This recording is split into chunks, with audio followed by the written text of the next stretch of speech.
अभी जो 28 जनवरी को प्लेन क्रैश हुआ उसकी भविष्यवाणी आपने 1 साल पहले ही कर दी थी। 28 जनवरी से लेकर के 23 फरवरी के बीच में आपने जितने भी फ्लाइट आपने बुक करा रखे हो वो आप कैंसिल कर दीजिएगा। कुंडली केवल गणना नहीं गणेश भी हैं। साधना के साथ अगर गणना का प्रयोग किया जाए तो बहुत सारी चीजें आप सटीकता से जान सकते हैं। क्या इस साल में और भी कोई प्लेन क्रैश होगा जैसे ये हुआ है? 2 और महीने ऐसे हैं इस साल में। अब जो भी प्लेन क्रैश हो रहा है उसमें राजनीतिक लोग भी जा रहे हैं, अभी 2 जा चुके, अब आगे भी जो जाएगा वो कोई पॉलिटिशियन नहीं जाएगा। अगला वाला पहला क्रैश होगा उसमें पॉलिटिक्स। आप जब ये भविष्यवाणी करते हो तो क्या आपको डर नहीं लगता कि अगर कहीं झूठ होगी तो लोग मेरे को क्या कहेंगे? भविष्यवाणियों का झूठ होना तो क्या आपको ऐसा नहीं लगता जो आप ये प्रेडिक्शन करते हो इससे डर का माहौल बनता है? लेकिन उसी भय के कारण आप सोचिए उनकी जान बच जाती है। ये साल हमारे देश के लिए कैसा रहेगा? हमारे देश की इकोनॉमिक स्थिति के लिए साल बढ़िया है। मोदी की गारंटी यानी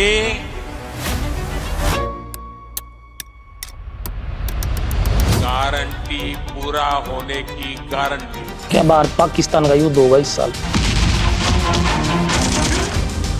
बाबा वेंगा ने एक भविष्यवाणी की थी कि 2026 में पूरा वर्ल्ड वार होगा। बहुत बड़े बड़े युद्ध हैं।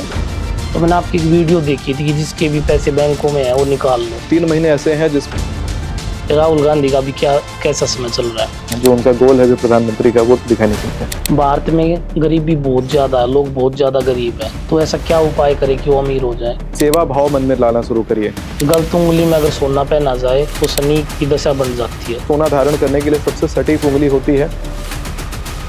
आजकल हर मनुष्य के शत्रु बहुत ज्यादा बढ़े हुए हैं, तो शत्रु विनाश के लिए क्या करें? आपका जन्म यहाँ किसी का विनाश करने के लिए नहीं हुआ। शत्रु विनाश के लिए माँ बगलामुखी का एक हवन बताया जाता है, मिर्ची का, वो कहाँ तक कारगर है? बगलामुखी के तो अनेक प्रयोग होते हैं, सब कारगर हैं।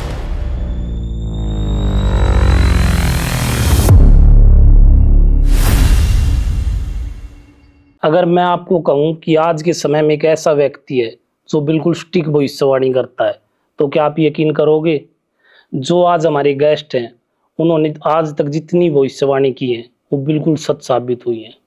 जो 28 जनवरी को प्लेन क्रैश हुआ था जिसमें डिप्टी सीएम की मौत हुई, वो भविष्यवाणी उन्होंने 1 साल पहले कर दी थी।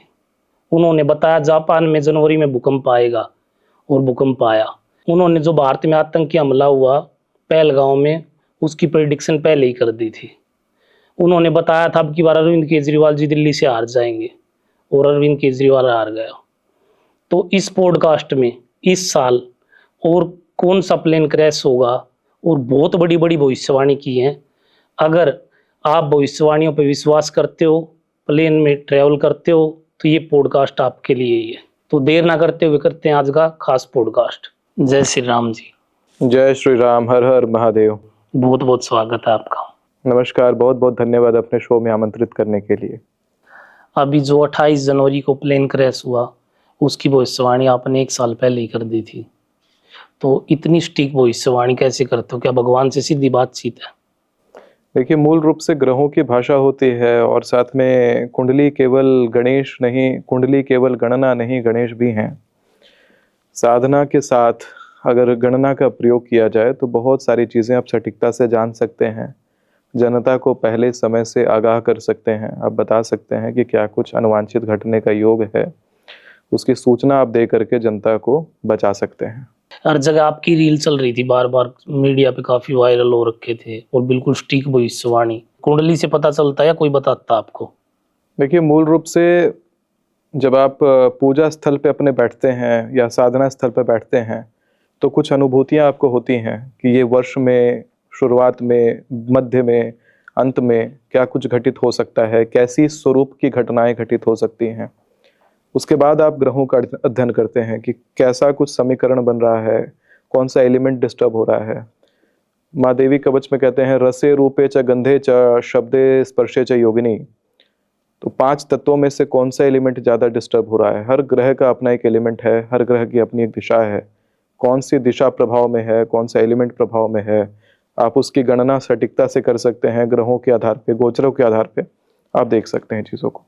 क्या इस साल में और भी कोई प्लेन क्रैश होगा जैसे ये हुआ है? जैसे ये 28 जनवरी से 27 फरवरी के लिए क्रैश होने का योग है और ये जो हुआ, और साथ में मैंने कैंसिल करने बोला, 2 और महीने ऐसे हैं इस साल में जिसमें प्लेन क्रैश का योग बनता है। उस समय भी मैं लोगों से यही अनुरोध करता हूं कि अपने अपने फ्लाइट टिकट कैंसिल करेंगे, विमान नहीं लेंगे, आप ट्रेन में सफ़र करेंगे। विमान यात्रा उस समय दुर्घटना का कारक बन सकता है। अब जो भी प्लेन क्रैश हो रहा है उसमें राजनीतिक लोग ही जा रहे हैं, अभी 2 जा चुके हैं, जैसे डिप्टी सीएम थे जो महाराष्ट्र, उसको खो दिया, उससे पहले एक और पॉलिटिशियन था, हमने उसको खो दिया था। तो क्या अब आगे भी जो जाएगा वो कोई पॉलिटिशियन ही जाएगा या आम लोग होंगे? 2 बड़े क्रैश इस बार होने का योग है। जो पहला वाला क्रैश, अगला वाला पहला क्रैश होगा, उसमें पॉलिटिशियन के जाने का योग है। मैं डेट आपको यहाँ पे अंकित कर देता हूँ, लोगों के बीच में मैं डेट बता देता हूँ ताकि लोग इस बात से सतर्क रहें और थोड़ा बच के चलें। 16 जून से 14 जुलाई 2026 के बीच में भारत में विमान क्रैश का योग दिखाई पड़ता है और पूरे अंतर्राष्ट्रीय स्तर पर हर दूसरे दिन, हर अगले दिन कोई ना कोई विमान क्रैश करता हुआ या कोई ना कोई विमान का दुर्घटना वाला न्यूज़ हमें दिखाई पड़ने वाला है। इस समय वायु तत्व पूरी तरह से इम्बैलेंस दिखाई मुझे पड़ता है और इसी तरीके से 11 अक्टूबर से 9 नवंबर 2026 के बीच में भी प्लेन क्रैश का योग है। हर दूसरे दिन हमें विमान रिलेटेड दुर्घटना का योग दिखाई पड़ता है और इस बीच आपको प्लेन्स नहीं लेना है। अपने फैमिली व्हाट्सएप ग्रुप्स को आप इन्फॉर्म करें, अपने लोगों को इन्फॉर्म करें कि अगर आपने फ्लाइट करा रखा है तो टिकट तुरंत कैंसिल करिए, फ्लाइट से नहीं ट्रैवल करना चाहिए। इस ड्यूरेशन में भी योग अच्छा नहीं है, विमान हादसा का बड़ा प्रबल योग दिखाई पड़ता है। लोग इससे सतर्क रहें, बच के रहें, वो अच्छा रहेगा। अगर ये सच होती है तो बहुत बड़ी भविष्यवाणी होने वाली है। आप जब ये भविष्यवाणी करते हो तो क्या आपको डर नहीं लगता कि अगर कहीं झूठ हो गई तो लोग मेरे को क्या कहेंगे? देखिए, भविष्यवाणियों का सच होना, भविष्यवाणियों का झूठ होना तो परमात्मा निर्धारित करते हैं। मुझे उससे यश मिलता है कि अपयश मिलता है, वो भी परमात्मा निर्धारित करते हैं। लेकिन अगर कोई ज्ञान के माध्यम से लोगों का जान बचाने के लिए आप कोई कार्य करते हैं, इतना जो हम लोग मेहनत कर रहे हैं, इतना जो हम लोग कार्य कर रहे हैं, उसके पीछे का उद्देश्य ये है कि इसके माध्यम से अधिक लोगों तक बात पहुंचाई जाए, लोगों का जान बचे। पहले मैं बहुत सारे पॉडकास्ट करके, बहुत सारे न्यूज़पेपर के साथ में टाई अप करके बार बार आर्टिकल प्रिंट करवाता था, पॉडकास्ट करके बोलता था कि इस ड्यूरेशन में फ्लाइट मत लो, और लोगों ने लिया। 28 जनवरी से 27 फरवरी के बीच में बार बार मना कर रहा था और बार बार ये इंसिडेंट हो रहा है। हर दूसरे दिन कोई ना कोई विमान रिलेटेड दुर्घटना का न्यूज़ आ रहा है। 28 जनवरी को सुबह 8:30 बजे न्यूज़ आता है कि महाराष्ट्र के डिप्टी सीएम अजीत पवार जी का निधन हो जाता है उस प्लेन क्रैश में। एग्जैक्ट उसी डेट को जो मैंने प्रेडिक्ट किया बिल्कुल था। बिल्कुल राइट। और 27 फरवरी अभी आया नहीं है और इससे पहले हर दूसरे दिन, आज कल की घटना है कि विमान को पानी में उतारा गया, उससे पहले की घटना है कि विमान का पहिया निकल जाता है, फिर कभी 2 विमान 6E791 इंडिगो का और एयरलाइन का, एयर इंडिया का विमान आपस में विंग्स उसके टकरा जाते हैं। बड़े बड़े हादसा होते होते टल जा रहा है, कहीं हादसा हो जा रहा है, कहीं विमान स्किड हो जा रहा है, कहीं इमरजेंसी लैंडिंग करानी पड़ रही है। ये सारी जो घटनाएं हर दूसरे दिन घट रही है, ये इसीलिए क्योंकि वायु एलिमेंट इस बार डैमेज है, इस ड्यूरेशन में डैमेज्ड है। इंडिगो ने भी बहुत बड़ा एक्शन लेना पड़ा इंडिगो को कि उनकी लॉन्ग रूट इंटरनेशनल फ्लाइट सारी कैंसिल हैं। 4,500 से ज़्यादा फ्लाइट्स ग्राउंडेड हैं इंडिगो कंपनी की, और कई सारी कंपनीज की फ्लाइट ग्राउंडेड है। एयरलाइन का शेयर तक गिरा है इस वाले भविष्यवाणी के कारण। क्या आपको ऐसा नहीं लगता जो आप ये प्रिडिक्शन करते हो इससे डर का माहौल बनता है? क्योंकि ऐसा तो हो नहीं सकता लोग हवाई यात्रा ना करें, वो तो लोग तो आएंगे जाएंगे, कुछ मान के रुक भी जाएंगे। तो अगर विमान दुर्घटना होती है तो कोई तो मरेगा ही, बचेगा तो है होगा नहीं। अगर उसमें क्रैश होगा तो कोई तो मरेगा ही, तो बच तो सकते नहीं है, कोई ना कोई तो मरना ही है। जैसे अभी आपने प्रेडिक्शन की डिप्टी सीएम चला गया, बचा तो नहीं, तो उससे फायदा क्या हो रहा है? देखिए, मूल रूप से ये है कि जब लोग इसमें भयभीत होते हैं, जब भविष्यवाणियां मेरी देखते हैं, तो ये तो सही बात है कि भय तो उत्पन्न होगा कि इसमें इतनी बड़ी बड़ी घटनाओं का वर्णन आता है। लेकिन उसी भय के कारण लोग अगर सच में भयभीत हो रहे हैं ज्योतिष ज्ञान से, और उसको देख करके लोग अपनी फ्लाइट टिकट कैंसिल कर रहे हैं और उस फ्लाइट में नहीं जा रहे हैं जिस फ्लाइट में घटना घटने का योग आया, गलती से वो फ्लाइट उनकी ना होती, आप सोचिए उनकी जान बच जाती है इस भविष्यवाणी के आधार पर। आप मेरे इंस्टाग्राम पे कमेंट्स जाकर के स्टडी करिएगा। कोलंबिया में जो 29 तारीख को प्लेन क्रैश किया था, भारतीय मूल के परिवार उसमें सफ़र करने वाले थे। मेरी वीडियो देख करके उन्होंने टिकट कैंसिल करा था। 1-1.5 लाख रुपया का उनको नुकसान भी हुआ होगा, क्योंकि इंटरनेशनल फ्लाइट इतनी महंगी होती है। बड़ा नुकसान उन्होंने झेला, लेकिन भविष्यवाणी को माना। अभी केवल धन्यवाद हर मेरे पोस्ट पर जरूर लिखते हैं कि उन्होंने कोलंबिया वाला फ्लाइट बुक किया हुआ था और भविष्यवाणी के कारण कैंसिल करवाया। आज सब परिवार जीवित हैं, सब साथ में हैं।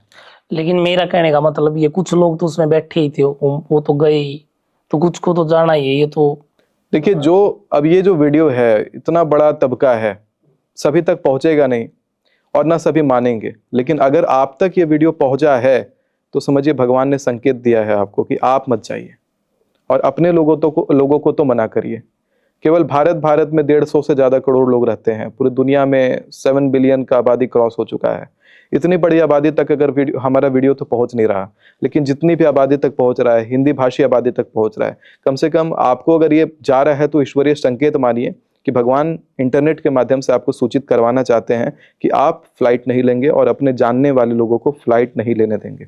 अब जैसे जो पॉलिटिशियन है अभी, वो उनके तो पर्सनल जैसे चार्टर होते हैं, तो उनको तो आना जाना रहता है, तो अपने प्रोग्राम रद्द नहीं कर पाएंगे।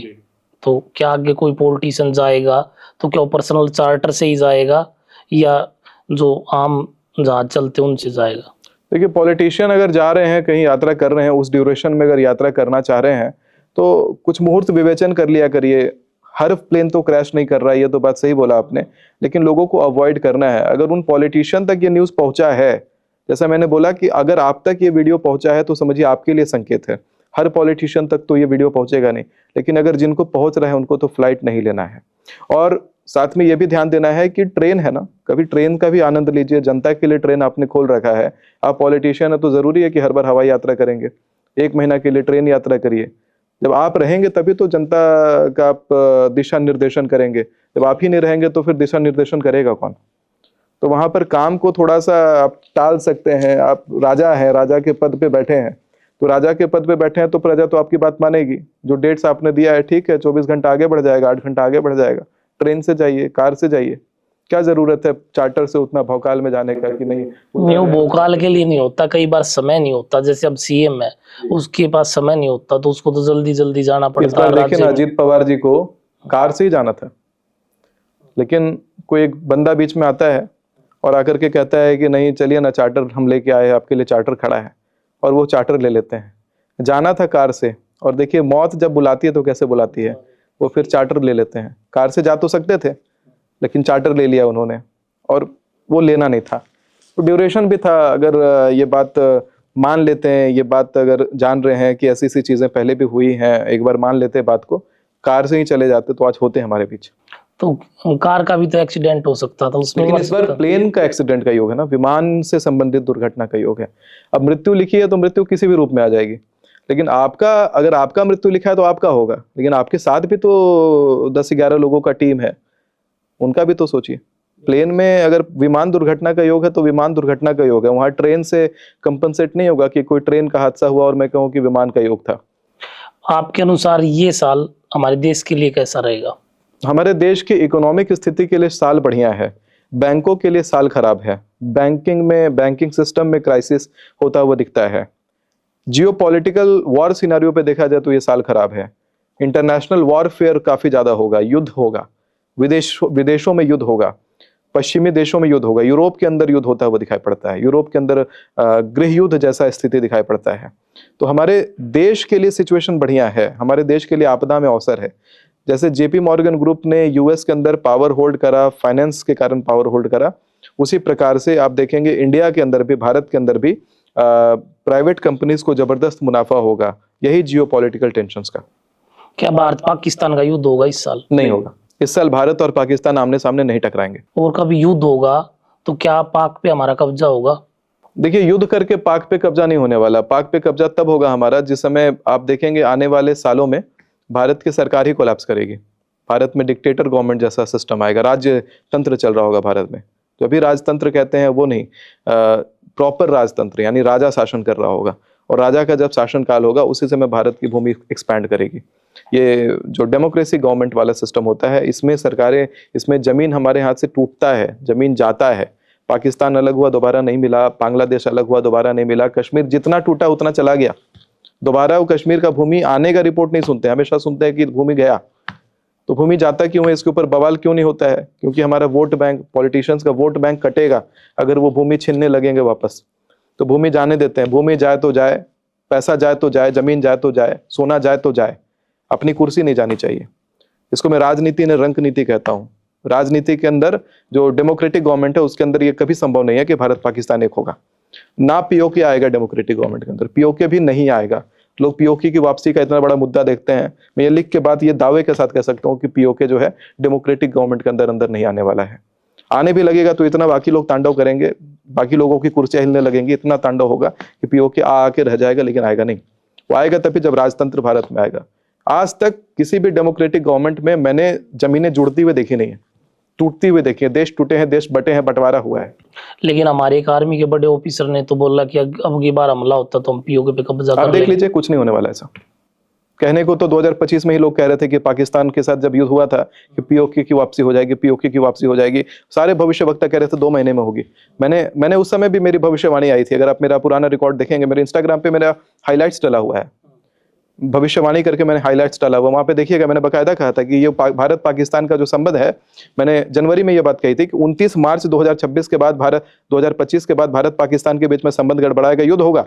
लेकिन युद्ध होगा वो क्षणिक युद्ध होगा। 10 अप्रैल के बाद वो युद्ध खत्म होगा। 10 अप्रैल को देखिएगा विराम लगा है।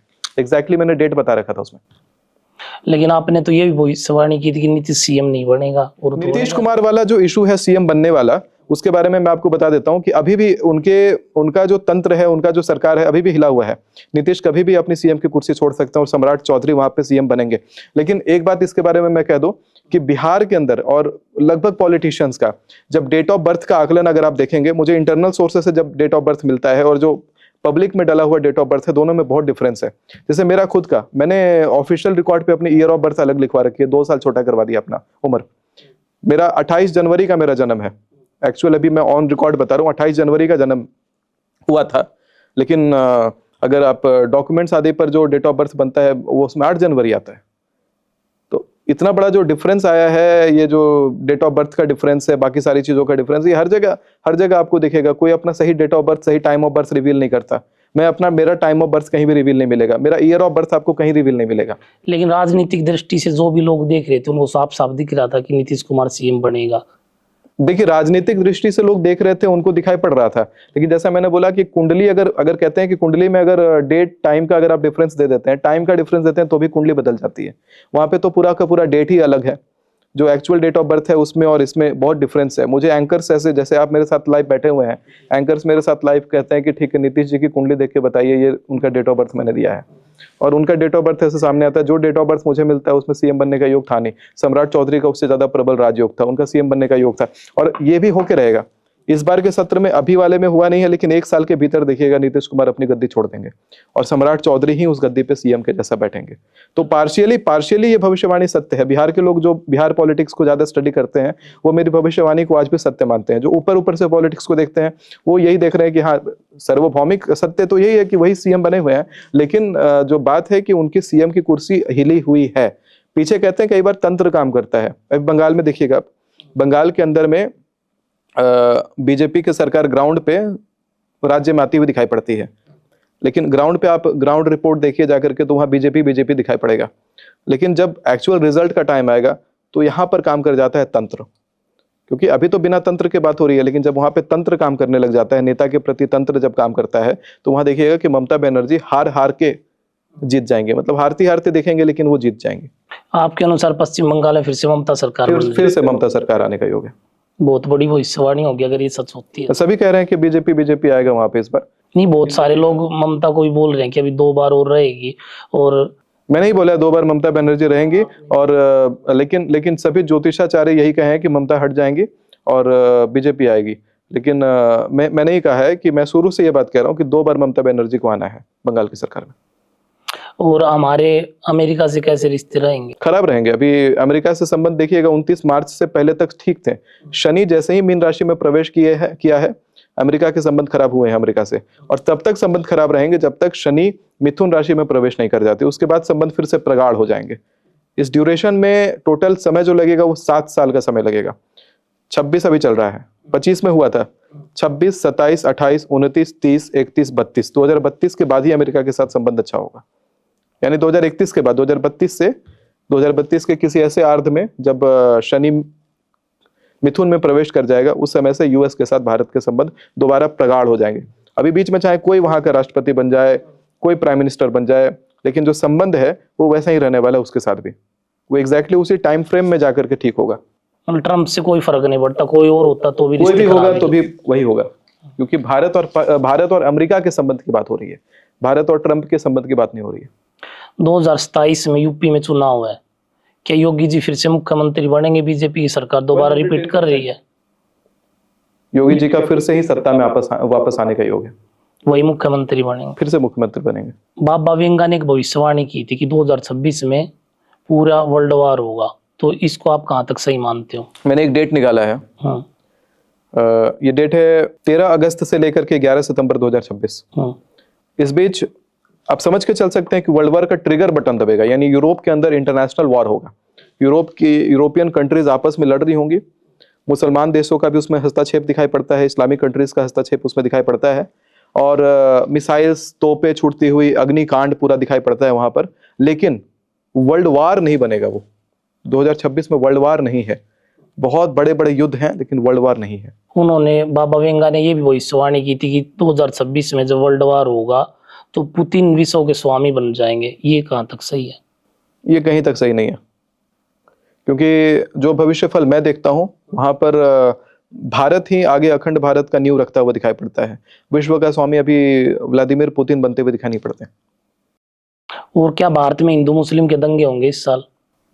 हाँ, इस तरह के दंगों का योग है। अब एग्जैक्टली हिंदू मुस्लिम दंगों का मैं नहीं कह सकता, लेकिन धार्मिक पहलुओं को लेकर के कुछ दंगों का योग है। जैसे एक मैं आपको बता देता हूं कि महाराष्ट्र के अंदर दंगे होने का योग दिखाई पड़ता है, और वो समय जो है मैंने निकाल रखा है 15 जुलाई से 12 अगस्त 2026 के बीच में महाराष्ट्र में जनहिंसा का योग दिखाई पड़ता है। इसी बीच नॉर्थ ईस्ट और बंगाल में तोड़फोड़ और जनहत्या और हड़ताल दिखाई पड़ता है। और अगर दंगों की बात की जाए और लड़ाई झगड़े की बात की जाए तो 12 सितंबर से 10 अक्टूबर के बीच में उड़ीसा, आंध्र प्रदेश में धार्मिक हिंसा होगा और सत्ता पलट होने का भी योग वहां पर दिखाई पड़ता है। तो ऐसे उपद्रवकारी घटनाएं जो हैं वो हमारे देश में इन महीनों में होती हुई दिखाई पड़ती हैं।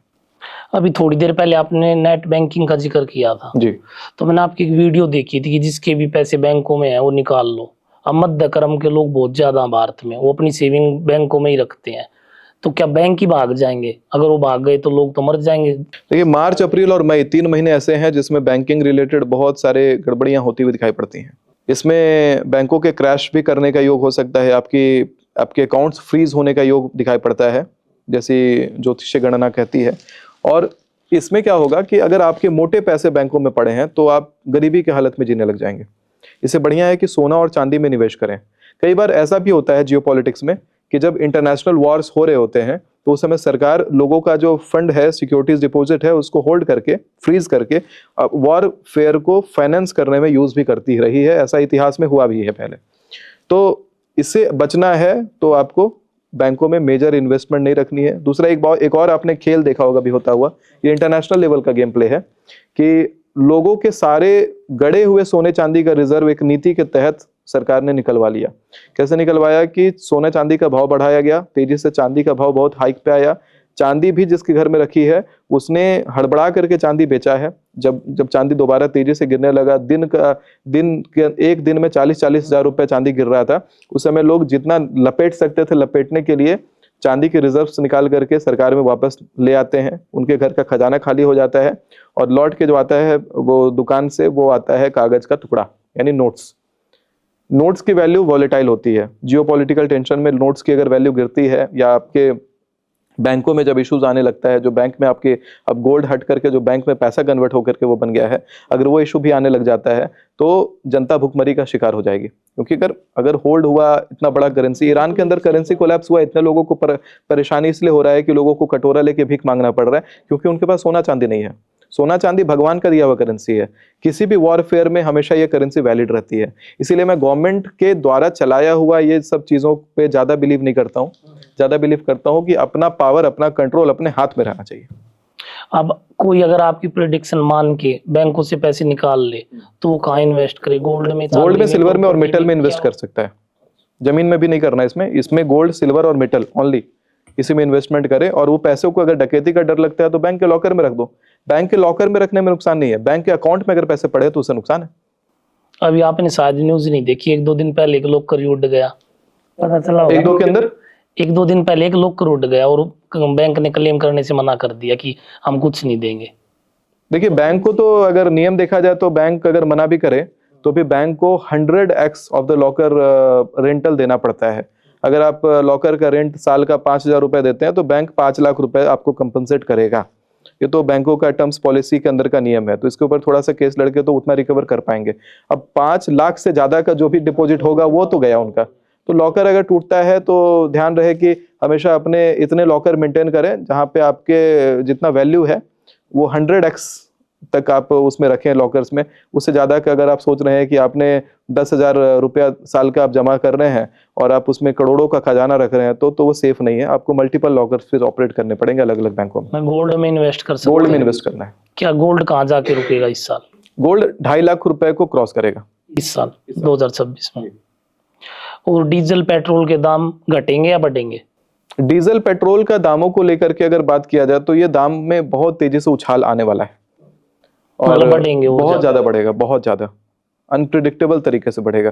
साल का जो दूसरा प्रार्थ आएगा, जब मैंने यूरोप वाला जो ड्यूरेशन बताया है उसी बीच डीजल और पेट्रोल का दाम बढ़ेगा। लेकिन आम लोग तो यूं सोच रहे कि घटेंगे, क्योंकि बहुत सारी तेल कंपनियों ने कच्चा तेल बहुत ज्यादा खरीद लिया अभी थोड़े दिन पहले। लेकिन ये जो घटने वाला योग जो लोगों ने देखा है वो एक इल्यूजन क्रिएट हो रहा है, क्योंकि अमेरिका ने जिस तरह की नीति बनाई है कि आप जो है रूस से तेल नहीं खरीदेंगे, आप प्राइवेटली ऐसे तेल नहीं खरीदेंगे, इतना तेल हमसे लेना ही लेना है।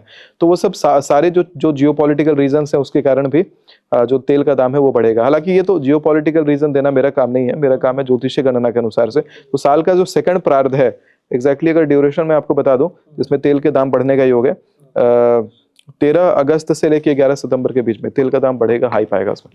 बहुत ज्यादा या नॉर्मल? ज्यादा आएगा। आपने एक प्रेडिक्शन की थी कि जापान में भूकंप आएगा और वो आया भी। जापान में, रशिया में भी भूकंप का मैंने जो प्रिडिक्शन किया हुआ था, मैंने एग्जैक्टली बोला भी था कि 2025 में 10 जुलाई को न्यूज़पेपर में प्रिंट करा के मैंने बकायदा बोला था कि 25 जुलाई से लेकर 23 अगस्त के बीच में रूस में भूकंप आएगा, मंगोल क्षेत्र में भूकंप आएगा, और वही होता है। 30 तारीख को भूकंप आता है। तो क्या भारत में भी इस साल भूकंप आ सकता है? भारत में इस साल बड़ा भूकंप का योग नहीं है, लेकिन पूर्वी भारत में भूकंप आने का योग एक दिखाई पड़ता है। उसका मैं आपको ड्यूरेशन बता देता हूँ। इसमें पूर्वी राज्य नहीं, 18 अप्रैल से 16 मई के बीच में चीन, रूस और मंगोल में भूकंप आएगा फिर से, और वो शक्तिशाली भूकंप होगा, काफी ज्यादा लॉस होने वाला है उसमें। और भारत के अंदर बड़ा भूकंप तो नहीं है, जिसका ड्यूरेशन है 12 सितंबर से 10 अक्टूबर के बीच में भारत के पूर्व दिशा में भूकंप आएगा और प्राकृतिक आपदा आएगी, प्रकृति अपना कहर बरसाएगी। बहुत ज्यादा या नॉर्मल? नहीं आएगा भूकंप, नॉर्मल, भूकंप नॉर्मल है। आपने एक प्रेडिक्शन और की है कि अप्रैल 2026 में भारत में एक दूसरा कश्मीर बन जाएगा, तो वो कहाँ तक सही है और किस राज्य में बनेगा वो कश्मीर? देखिए, मूल रूप से देखा जाए तो बहुत भारी मात्रा में जन पलायन का योग दिखाई पड़ता है। लोग एक जगह से दूसरी जगह स्थानांतरित होते हुए दिखाई पड़ते हैं, एक जगह से दूसरी जगह दौड़ते हुए लोग दिखाई पड़ रहे हैं, अपने घरों को छोड़ करके दूसरी जगह पलायन होते हुए लोग दिखाई पड़ते हैं। ठीक वैसा जैसा कि जम्मू कश्मीर में हुआ था कश्मीरी पंडितों के साथ में। तो उसी के आधार पे ये जो टिप्पणी दी गई थी कि भारत में बनेगा दूसरा कश्मीर, वो आधार उसका वो था कि बहुत भारी मात्रा में जन पलायन हो रहा है। अब जन पलायन का कारण जो है वो यही पॉलिटिकल इम्बैलेंस, पॉलिटिकल डिस्टर्बेंस है। तो किस राज्य में देख रहे हो आप ये? मूल रूप से राज्य का आकलन तो मैंने नहीं किया है, लेकिन भारत के अंदर ही, भारत की परिधि में ही इतना बड़ा जन पलायन का योग दिखाई पड़ता है। जी हाँ। देश के प्रधानमंत्री की बात करते हैं, अभी आपने उनकी कुंडली देखी होगी, ऑफ कोर्स बड़े आदमी। अब देखिए, जो फेक कुंडली जो या फिर जो इंटरनेट पर डेटा अवेलेबल है उसके अनुसार तो कुंडली देखिए कि वृश्चिक लग्न की कुंडली है और अभी उनका कैसा समय चल रहा है? स्वर्णिम काल है, स्वर्णिम काल चल रहा है, इसीलिए फिर से प्रधानमंत्री दोबारा बन जाएंगे। लेकिन राजनीतिक दृष्टि से जो देखते हैं उसमें तो ये कहते हैं कि 2027 में मोदी जी राजनीति छोड़ देंगे। इस तरह का योग दिखाई नहीं पड़ता है। मोदी जी एक बार और पीएम बनेंगे, मतलब 2029 में फिर से मोदी रिपीट हो रहा। और अगर वो राजनीति छोड़ते हैं, मोदी जी राजनीति छोड़ते हैं, तो फिर बीजेपी से कौन आगे आएगा, कौन देश का प्रधानमंत्री? योगी जी। योगी जी। लेकिन बहुत सारे लोगों ने तो बोला कि योगी कोई प्रधानमंत्री नहीं बन सकता है। नहीं नहीं नहीं, इस तरह का योग है, योगी जी के आने का योग है। और योगी और अमित शाह को हटाएं तो तीसरा फेस कौन हो सकता है? तीसरा फेस हो सकता है, अगर योगी और अमित शाह को हटाएं लेकिन ज्योतिषीय मत तो तीसरा फेस लाता नहीं है इसमें। इसमें तो स्पष्ट है योगी के बाद मोदी और उसके बाद गवर्नमेंट कोलैप्स का, वो तीसरा फेस तो नहीं है ऐसा कोई। बहुत सारे जो ज्योतिषी हैं उन्होंने राजनाथ का भी नाम लिया कि राजनाथ भी देश के अगले नहीं नहीं, हो सकते। प्रधानमंत्री नहीं, उनका योग नहीं है। नहीं प्रधानमंत्री का योग नहीं है। मतलब योगी जी बनेंगे देश के प्रधानमंत्री कभी ना कभी क्यों। और अभी थोड़े दिन पहले जब पुतिन की गाड़ी में मोदी जी बैठे थे तो उनकी जान का खतरा बताया गया था, बहुत सारी न्यूज़ों पे चला था, बहुत सारे ज्योतिषों ने बताया था। क्या सच में उनकी प्रधानमंत्री जान को खतरा है? नहीं है, इस तरह का योग नहीं है। प्रधानमंत्री का कोई असैसिनेशन होता है वो दिखाई नहीं पड़ता है। प्रधानमंत्री का आने वाला भी जो आगामी जो कहते हैं देहात्याग जो होगा नेचुरल होगा, असैसिनेशन नहीं दिखाई पड़ता है मुझे। मतलब कोई जाना कोई खतरा नहीं, सब फेक न्यूज़ थी ये सब। अभी एक देश की बहुत बड़ी पार्टी के बहुत बड़े पॉलिटिशियन है राहुल गांधी जी, उनकी बात करेंगे। राहुल गांधी का भी क्या कैसा समय चल रहा है? पॉलिटिक्स में समय अच्छा नहीं रहेगा उनका, उनको पॉलिटिक्स में करियर बढ़िया दिखाई नहीं पड़ता है मुझे उनका। और प्रधानमंत्री बनते हुए दिखाई नहीं पड़ते हैं, जो उनका गोल है भी प्रधानमंत्री का वो तो दिखाई नहीं पड़ता है। और गांधी परिवार से कोई प्रधानमंत्री बनेगा आगे फ्यूचर में? जैसे नहीं, अभी तो नहीं बनता है, अभी तो नहीं बनता हुआ दिखाई पड़ता है। क्या राहुल गांधी का जेल जाने का योग बना हुआ है? जेल जा सकते हो? राहुल गांधी का कोई जेल जाने का योग नहीं है। लेकिन अब जिस तरह से वो भाषाओं का प्रयोग कर रहे हैं उस हिसाब से तो ऐसा लग रहा है कि उनका जेल जाने का योग बना हुआ है। अब लगने में और जो चीजें घटित होती हैं दोनों में अंतर हो जाता है। ज्योतिषीय मत तो ये कहता है कि जेल जाने का योग नहीं है उनका। राहुल गांधी जहां भी चुनाव प्रचार के लिए जाते हैं वहीं हार जाते हैं, तो क्या कांग्रेस के लिए वो बहुत बड़ी चुनौती माना जा सकता है? देखिए मूल रूप से अगर जिस देखा भी जाए, स्टेट में वो जाते हैं वो बुरी तरह हार के ही आते हैं। जी अब तो बल्कि उनको बीजेपी का स्टार प्रचारक बोलने लग गए हैं लोग, तो क्या वो चुनौती है कांग्रेस के लिए? देखिए मूल रूप से देखा जाए तो कुछ लोगों का जो ग्रह दशा होता है, कई बार कॉम्पेटिबिलिटी जब नहीं बैठती है तो दोनों एक साथ बैठ करके जब काम करते हैं तो चीज़ों का जो फल है वो नकारात्मक आता है। तो किसी व्यक्ति को पनौती तो नहीं कहता मैं, हो सकता है उस जगह के लिए अनलकी है लेकिन कहीं और के लिए लकी रहेंगे। तो धार्मिक संबंधित कार्य अगर राहुल गांधी जी करते हैं या धर्म स्थापना के लिए कार्य करना स्टार्ट करते हैं तो वो उस चीज़ में बहुत भाग्यशाली रहेंगे और बहुत सारा सौभाग्य उनको प्राप्त होगा। लेकिन ये जो कार्य कर रहे हैं वहाँ पर उनको हार का सामना करना पड़ रहा है। कुछ मैं यही कहूँगा कि थोड़ा सा भक्ति का प्रयोग करिए, थोड़ा सा प्रार्थना आराधना का प्रयोग करिए। जब भगवती का कृपा प्राप्त होने लग जाएगा तो खुद जनता को दिखने लग जाएगा। क्योंकि इस तरह का अगर आपको हार मिल रहा है, यानी कि जहाँ जा रहे हैं आप वहाँ से हार जा रहे हैं, तो आप समझिए कि कोई ऊपर की शक्ति है जो काम कर रही है, ये आप नहीं कर रहे हैं। अगर राहुल गांधी राजनीति में नहीं होते तो कुंडली के अनुसार क्या योग होता उनका, किस लाइन में परफेक्ट होते? अगर वो राजनीति में नहीं होते हैं तो राहुल गांधी जी एजुकेशन के सेक्टर में होते हैं। एजुकेशन में मतलब क्या टीचर होते? टीचर नहीं होते। एजुकेशन का मतलब होता है कई सारे एजुकेशनल संस्थाओं का हेड होता है या किसी एजुकेशन रिलेटेड चीज़ों में ही वो अपनी बड़ी भूमिका निभा रहे होते हैं। क्या फ्यूचर में कांग्रेस पार्टी का नेतृत्व गांधी परिवार के अलावा कोई और करेगा? कांग्रेस पार्टी का नेतृत्व गांधी परिवार के अलावा बेसिकली कांग्रेस पार्टी गठबंधन में जाएगी आने वाले समय में। तो कांग्रेस पार्टी का जो हम लोग मूल स्वरूप देखते हैं वो स्वरूप रहेगा ही नहीं, वो कुछ और ही रहेगा, वो विलीन हो जाएगा, टूट जाएगी, बिखर जी जाएगी। हाँ जी। मतलब गांधी परिवार से पीछा छूट जाएगा कांग्रेस का। कांग्रेस का वो अस्तित्व ही नहीं रहेगा, वो दूसरे तरीके का कुछ बन जाएगा, कुछ और, जैसे गठबंधन महागठबंधन ये सब होते होते वो गठबंधन ही कहलाता रहेगा, कहीं नाम केवल छोटा सा कैरी होगा। और जैसे आप राजनीति में राहुल गांधी का भविष्य खराब बता रहे हो, तो क्या वो इस देश को छोड़ देंगे या यहीं रहेंगे? नहीं, वो रहेंगे यहीं पे। और क्या राहुल गांधी शादी करेंगे? देखिए ये जो प्रश्न है इसके बारे में जवाब आपने सही एक प्रश्न किया है, नहीं करेंगे। नहीं करेंगे? नहीं। और जैसे बहुत सी न्यूज पे आता है कि उन्होंने विदेश में शादी कर रखी है, बच्चे भी हैं, ये कहाँ तक सच है? शादी नहीं हो रखा है, फेक न्यूज है। फेक न्यूज है। या बिना शादी के बच्चे पैदा कर लिया हो? संभव है लेकिन शादी नहीं हुई है और होगी भी नहीं आगे चल। नहीं होगी भी नहीं। विवाह सुख नहीं है उनके जीवन में। अभी देश के एक बहुत बड़े पॉलिटिशियन है जो बहुत कम समय में बहुत बड़े उभरे हैं, अरविंद केजरीवाल जी, उनकी बात करेंगे। वो अभी दिल्ली हार गए हैं, क्या फ्यूचर में दिल्ली के मुख्यमंत्री दोबारा बन सकते हैं? अगला इलेक्शन में तो नहीं बनेंगे लेकिन आने वाले इलेक्शन में फ्यूचर में दिल्ली के मुख्यमंत्री बनने का योग है। 5-10 साल के बाद दोबारा मुख्यमंत्री बन सकते हैं। हाँ, ये आगामी चुनाव में नहीं बनेंगे लेकिन उसके आगे वाले चुनाव में बन सकते हैं। अभी अरविंद केजरीवाल दिल्ली से खुद भी हार गए और दिल्ली को भी हार गए, तो अभी उनका पंजाब पे फोकस है बहुत तगड़े वाला। तो क्या पंजाब में आम आदमी पार्टी रिपीट होगी या वहां से भी हारेंगे? फिट होगी। दोबारा से रिपीट होगी। जी। तो वहां का सीएम क्या अरविंद केजरीवाल होगा या भगवंत मान होगा? अरविंद केजरीवाल का योग है कि अगला जो आगामी चुनाव होगा पंजाब के अंदर, उसमें अरविंद केजरीवाल अगले चीफ मिनिस्टर ऑफ पंजाब बनते हुए दिखाई पड़ते हैं। इस बात से मैं सहमत हो सकता हूँ आपकी, क्योंकि वो बहुत लालची इंसान है। अगर वो वहां जीतता है तो 100% वो मुख्यमंत्री कुर्सी को छोड़ देगा नहीं, भगवंत मान को लात लगनी तो तय है। और क्या अरविंद केजरीवाल की कुंडली में फिर से जेल जाने का योग है? जी हाँ। फिर से जेल जा सकते हैं। जी। तो फिर वहां मुख्यमंत्री कौन बनेगा? वो जेल ही चले गए तो। अब निर्भर करता है, मुख्यमंत्री बनने के बाद भी व्यक्ति जेल जा सकता है, पहले भी जा सकता है, और जेल से निकल करके भी बन सकता है, पर जेल जाने का योग है। मतलब अभी है या कुछ टाइम बाद है? नहीं, जो अभी आगामी चुनाव है उसमें तो मुख्यमंत्री बनेंगे, ये तय है। चाहे 1 सेकंड के लिए बने, 1 मिनट के लिए बने, 1 घंटे के लिए बने, लेकिन बनेंगे। भारत में गरीबी बहुत ज्यादा है, लोग बहुत ज्यादा गरीब हैं, तो ऐसा क्या उपाय करें कि वो अमीर हो जाए? देखिए, गरीबी से अगर अमीर बनना चाहते हैं आप, तो सबसे ज्यादा सेवा भाव मन में लाना शुरू करिए। लालच को अगर आप त्यागेंगे और लोगों के लिए बढ़ के अपने तरफ से काम करना शुरू करेंगे, किसी को कुछ देते जाएंगे, तो लोगों के ऊपर उस चीज का ऋण बैठता है और देवता उस ऋण को चुकाते हैं। तो देवता जब उस ऋण को चुकाएंगे तो आपको हमेशा कुछ मिलेगा। यानी कि कहीं भी जाएं, अगर आप किसी से कोई आप प्रकार का लगता है कि किसी को आपकी सहायता की जरूरत है, तो तुरंत सहायता करने के लिए पहले दौड़िए। लोग आजकल सहायता करना छोड़ चुके हैं, एक दूसरे की सहायता नहीं करते हैं, अपने आप में रहते हैं। जहां आपको लगा कि हाँ उसको सहायता चाहिए, मैं कर सकता हूं, और आपने नहीं करा, वहां लोग गरीब हो जाते हैं।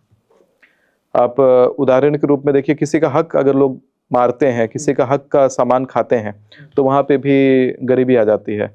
तो गरीबी का सबसे बड़ा कारण यही है कि जो माइंडसेट है जिसमें किसी का हक खाना है, किसी से छीनना है, किसी से लूटना है, ये माइंडसेट जब तक आपके अंदर रहेगा तब तक आप गरीब रहेंगे। एक और रेमेडी के लिए अगर लोग कुछ करना चाहें, तो माइंडसेट के साथ में लोग ये भी करेंगे कि सूर्योदय से पहले स्नान करेंगे। केवल इतना रूटीन में बदलाव लाइए कि सूर्योदय से पहले स्नान करिए रोज। ऐसा लोग करते हैं कई बार 10 बजे नहा रहे हैं, 12 बजे नहा रहे हैं, वो काम नहीं करना है। सूर्योदय से पहले आप नहाना शुरू कर दीजिए, आपके जीवन में धन ऐश्वर्य अपने आप खींचा चलाएगा। कोई और ऐसा टोटका जिससे करने से पैसे आने लग जाए और रुक भी जाए? क्योंकि बहुत सारे लोग बोलते पैसा आता है और फटाफट चला जाता है। देखिए, लोगों का अगर पैसा फटाफट से उनके हाथ से चला जा रहा है, तो उसके पीछे सबसे बड़ा कारण है कि लक्ष्मी तत्व उनके घर का बहुत ज्यादा चंचल है। उसको बंधन में रखने के लिए आपको अपने ईशान कोण में, घर का जो ईशान कोण होता है, वहां पर अलमारी रखें। अलमारी जब खुले तो अलमारी में जब आप देख रहे हैं तो अलमारी देखते समय पूरब की तरफ आपका मुख रहे। अलमारी जब खुले तो पश्चिम की तरफ ऐसा दरवाजा अलमारी का खुलता हो। अलमारी की दाहिनी वाले साइड में आप अपना धन कोष रखें, वहां पर सोना जरूर रखें, वहां पर चांदी रखें, चांदी की बनी हुई सुपारी रखें, 5 सुपारी भी रखें, और कौड़ी रखें। वहां पर लाल रंग के कपड़े में बांध करके रखें। इसको दिवाली की रात को आप ऐसा कर सकते हैं कि लाल रंग का कपड़ा लें, उसमें थोड़ा सा सरसों डालें, पीली सरसों, उसमें 5 कौड़ी डालें, उसमें आप लौंग डाल दें 5, और एक पोटली बनाएं। माता लक्ष्मी का बीज मंत्र होता है हिरिंग, हिरिंग बोलते हुए। एक हिरिंग भी होता है, हिरिंग भी होता है, और इसके पर्वती और निर्वृति मार्ग की कई सारे उच्चारण होते हैं, लेकिन यहाँ पे जो आपको उच्चारण करना है वो हिरिंग करना है। हिरिंग, ह के नीचे आधा र और अंग, हिरिंग उच्चारण करना है आपको, और बोलते हुए पोटली बांधनी है 5 बार, और अपने अलमारी में जाकर के रखना है। दिवाली को ये उपाय कर सकते हैं, और होली आने वाला है, होली की रात को भी ये उपाय आप कर सकते हैं। इससे जबरदस्त धन आकर्षण होता है। आएगा भी और रुकेगा भी। आएगा भी, रुकेगा भी, स्थिर रहता है। और इस साल ज्योतिषी गणना के अनुसार किन किन चीजों से ध्यान रखने की जरूरत है? इस साल ज्योतिषीय गणना के अनुसार, हालांकि मैंने कुछ डेट्स तो बताए हैं कि उससे सतर्क रहना है लोगों को। और जब भी अपने घर से आप बाहर निकलते हैं तो एक स्पेशल मंत्र मैं आपको बता देता हूँ। मार्गेषु रक्षतु माम नीलकंठः, इसको लिखवा देंगे आप बकायदा अपने कैप्शन में, मार्गेषु रक्षतु माम नीलकंठः। ऐसा बोल करके आप अपने घर से बाहर निकलिए, देखिएगा किसी प्रकार का दुर्घटना नहीं घटेगा। और जब भी किसी नए स्थान पर प्रवेश कर रहे हैं तो पहला कदम जब आप ऐसे रख रहे हैं तो पहला पैर रखते समय कहेंगे, प्रवीसी नगर कीजिए सब काजा, हृदय राखी कौशलपुर राजा।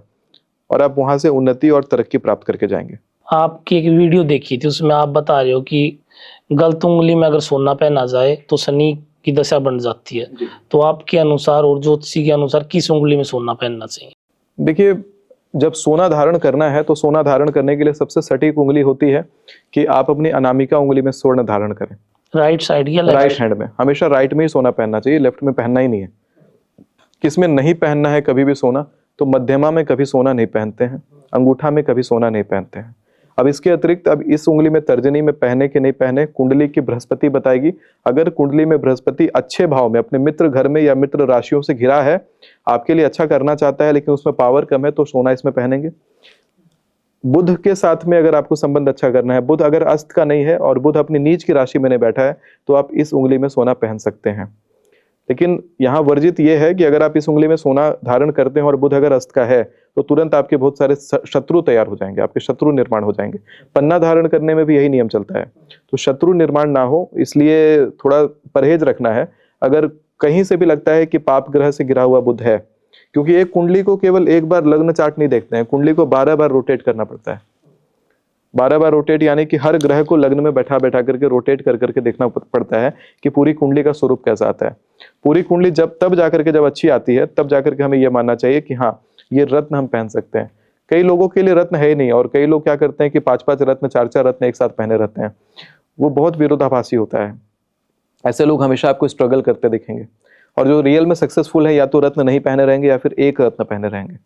तो एक रत्न बहुत गहराई से जब अध्ययन किया जाता है तो एक ही रत्न निकलता है। हर किसी के जीवन का तत्व एक ही है, और वही एक रत्न आपके जीवन में आपके साथ जो है पूरा हर तरीके से सक्सेस आपको प्रदान करेगा। मतलब एक ही रत्न पहनना चाहिए, जो बहुत सारी अंगूठियां बहुत सारे पहनने का कोई अर्थ नहीं है। मतलब समझिए कुंडली देखने में गलती हुई है। अगर बहुत सारा रत्न अगर आपको पहन रहे हैं या आपको सूट कर रहा है, तो कुंडली में गलती है, एक ही रत्न है। अभी आपने शत्रुओं की बात की, आजकल हर मनुष्य के शत्रु बहुत ज्यादा बढ़े हुए हैं, तो शत्रु विनाश के लिए क्या करें? शत्रु विनाश के लिए पहला तो शत्रु विनाश वर्ड मन से हटा दें, क्योंकि आपका जन्म यहाँ किसी का विनाश करने के लिए नहीं हुआ है। आपने कुछ काम किया है, कुछ पाप हुआ है आपसे, जिसके कारण आपके पीछे शत्रु पड़ा है, आपके मानसिक स्थिति को इतना डैमेज कर रहा है। वो भी पापी है, आप भी पापी थे, पाप ही भोग रहे हैं यहाँ पे, शत्रु पीछे पड़ा है तो। लेकिन इससे निवारण के लिए मैं कहूंगा कि शत्रु का ध्यान आपके ऊपर से हट जाए, इसके लिए जरूर काम करना चाहिए। तंत्र अभिचार में इसको कहा जाता है शत्रु उच्चाटन कह सकते हैं, शत्रु स्तंभन भी कहते हैं। इसमें शत्रु को आपके ऊपर से उसका मन उच्चाटित हो जाए, उसके लिए उच्चाटन क्रिया कर सकते हैं शत्रु का। इसलिए नहीं करेंगे कि शत्रु अपने स्थान से उच्चाटित हो जाए, किसी को अपने स्थान से नहीं हटाना है, आपके ऊपर से उसको हटाना है। या फिर आप ये कर सकते हैं कि शत्रु का जो मन है वही परिवर्तित हो जाए। भगवान शंकर के तंत्रों में भी ये क्रिया है, माँ भगवती के भी तंत्रों से ये किया जाता है। इसीलिए शिव तांडव में भी कहते हैं धिमित धिमित धिमित ध्वनि मृदंग तुंग मंगला ध्वनि क्रम प्रवर्तित प्रचंड तांडव शिवा। ध्वनि का क्रम शंकर जी बदल सकते हैं, समय की गति बदल सकते हैं, तो लोगों का मन भी परिवर्तित कर देते हैं। एक अभिचार मार्ग है कि अपने मुख में आप जीभ के ऊपर आप 9 काली मिर्च रखिए और लेकर के आप शत्रु के समक्ष जाना हो, कोर्ट में जाना हो, जहां शत्रु दिखेगा ही दिखेगा, काली मिर्च रखिए।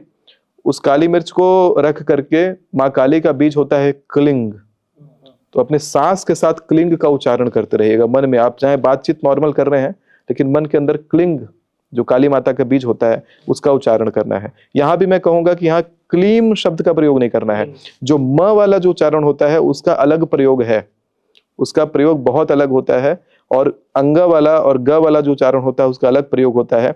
कई लोग क्रिंग भी कर देते हैं, तो क्रिंग कई लोग इसमें हिलिंग कर देंगे, बगलामुखी का हिलिंग है, क्रिंग कर देंगे, दक्षिण काली का हो जाएगा। तो आपके लिए किस अभिचार देवता को आपको पकड़ के चलना है, किस स्वरूप को पकड़ के चलना है, वो भी गुरु आदेश पे चलिएगा तो उचित रहेगा। तो बहुत लोग इसमें आते हैं कमेंट्स में, मैंने अक्सर देखा है कि अपना स्मार्टनेस दिखाने के लिए कहेंगे नहीं आप प्रोनाउंस गलत कर रहे हैं। मुझे सारे प्रोनाउंसिएशन इसके पता है कि कौन सा प्रोनाउंसिएशन कहाँ पे यूज करना है। तो यहाँ पे जो मैं बता रहा हूँ वही क्लिंग शब्द को प्रयोग करते हुए मन में आप उच्चारण मन में करते रहिएगा। शत्रु बाल भी बाका नहीं कर पाएगा, और जैसे ही शत्रु आपको देखेगा उसका ध्यान आपके ऊपर से जो शत्रुता का भाव है वो प्रेम भाव में बदलने लग जाएगा, उतना ज्यादा आपको नुकसान नहीं पहुंचाएगा। और जो लौंग मुंह के अंदर है उनका क्या करें फिर? लौंग नहीं, काली मिर्च गोल की जिसको कहते क्या हैं। करें फिर बाद में उसको चबा के खा जाए, वो काली माता का प्रसाद उसको समझते हैं, उसको चबा के खा जाए। और जो ये आपने कलिंग बताया, कलिंग और कलीम में क्या अंतर है? देखिए ये हो जाता है कि जो अंगा के साथ जो प्रोनाउंसिएशन लग जाता है और म के साथ जो प्रोनाउंसिएशन लगता है, जो व्यक्ति पूजा अर्चना में उनके अगर तंत्र मार्ग के जैसा प्रयोग करना है, यानी तुरंत उस शक्ति का आवाहन करके तुरंत आपको रिजल्ट पाना है, तो अंगा वाला ग वाला प्रोनाउंसिएशन करिए। अगर आप केवल प्रसन्नता के लिए या आत्म शांति के लिए करना चाहते हैं, यानी कि आपका जो मार्ग है वो निर्वृत्ति मार्ग है, तो म का उच्चारण करेंगे, और प्रवृत्ति है तो अंग का उच्चारण करेंगे। तो प्रवृत्ति निर्वृत्ति मार्ग में अंतर है। कई लोग ओम के साथ भी ये करते हैं, कोई कहेगा औम होता है, कोई कहेगा ओम होता है, कोई कहेगा ओम होता है। तो ओम के भी, जैसे शिव महापुराण पढ़िएगा, तो शिव महापुराण में अगेन जो रुद्र संहिता है उसके अंदर ओम का कई प्रकार का उच्चारण है। प्रवृत्ति मार्गी के लिए अलग ओम है, निर्वृत्ति मार्गी के लिए अलग ओम है, और उसमें भी ओम में हर्स्व प्रणव, दीर्घ प्रणव, इस प्रकार से भेद आता है, और हर भेद के 9 प्रकार हैं। तो इतने प्रकार के ओम होते हैं, तो उसमें डिसाइड ये होता है कि आपके गुरु आपको कौन सा वाला ओम दे रहे हैं बोलने के लिए। तब जाकर के जो कहते हैं कि पंचाक्षर मंत्र में ओम लगा दो, कोई भी मंत्र के पीछे जो ओम लगता है, गुरु बताएंगे कि कौन सा ओम लगाना है। पहले तो मंत्रों को बिना ओम के, बिना जो शुरू वाला जो प्रणव है, बिना प्रणव के मंत्रों को प्रैक्टिस करना चाहिए। और जब गुरु दीक्षा दे देंगे आपको, दीक्षा देने के बाद उसके आगे प्रणव लगा करके जब आप काम करते हैं तो वो कार्य करता है, वो मंत्र जाया नहीं जाता, मतलब कार्य करता है। ऐसे तो मंत्र बोलिए उसका ठीक है, आपका प्रेम भाव है, आप ईश्वर की शक्ति से कनेक्ट हो रहे हैं तो अच्छा लगेगा, लेकिन अगर उसका जो फल है वो जाया ना जाए, उसके लिए आपको गुरु आदेश के बाद जब वो प्रणव मिल जाता है तो उसी प्रणव को मंत्र के आगे लगा के जब प्रयोग करते हैं तो मंत्र की जो शक्ति है वो परमाणु की जैसा काम करता है। जो आप चाहेंगे वो मंत्र से करवा सकते हैं। जिस भी मंत्र के आगे उस वाले प्रणव को लगाएंगे जो प्रणव आपके गुरु ने दिया है, फिर वो मंत्र काम करेगा। तभी हर मंत्र के आगे प्रणव लगा रहता है, लेकिन उसमें बोलना कौन सा प्रणव है वो गुरु बताएंगे। हाँ, ओम तो हर एक मंत्र के आगे मिलता ही है, और आजकल तो पीछे भी ओम लगाने लग गए। शुरू में वो संपुट करने के लिए लोग लगाते हैं। संपुट, मंत्रों को संपुट तब किया जाता है जब मंत्रों का वेग टूटने लगता है। कई सारे मंत्रों में हम लोग संपुट करते हैं मंत्रों को बांधने के लिए। हालांकि प्रणव से संपुट बहुत कम किया जाता है। प्रणव के अलावा उस शक्ति का या उस तत्व का बीज लगता है वहां पर, जिसे बीज से संपुट किया जाता है। जैसे दुर्गा सप्तशती को नवाण से संपुटित करते हैं, या अपने इच्छा अनुसार जो आप प्राप्त करना चाहते हैं उस मंत्र से संपुटित करते हैं। यानी अपनी इच्छा को पहले, फिर मंत्र को, और फिर इच्छा को बना करके एक पैकेट बना करके आप भगवान को समर्पित करते हैं।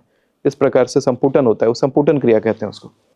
शत्रु विनाश के लिए माँ बगलामुखी का एक हवन बताया जाता है, मिर्ची का, वो कहाँ तक कारगर है? देखिए, शत्रु विनाश के लिए जो हवन है बहुत कारगर है, और माँ बगलामुखी का केवल मिर्ची का प्रयोग लोग जानते हैं, लेकिन उसके अतिरिक्त जो है मेंढक का भी बड़ा प्रयोग होता है। पीले रंग के मेंढक का प्रयोग बहुत है माँ बगलामुखी के क्रियाओं में।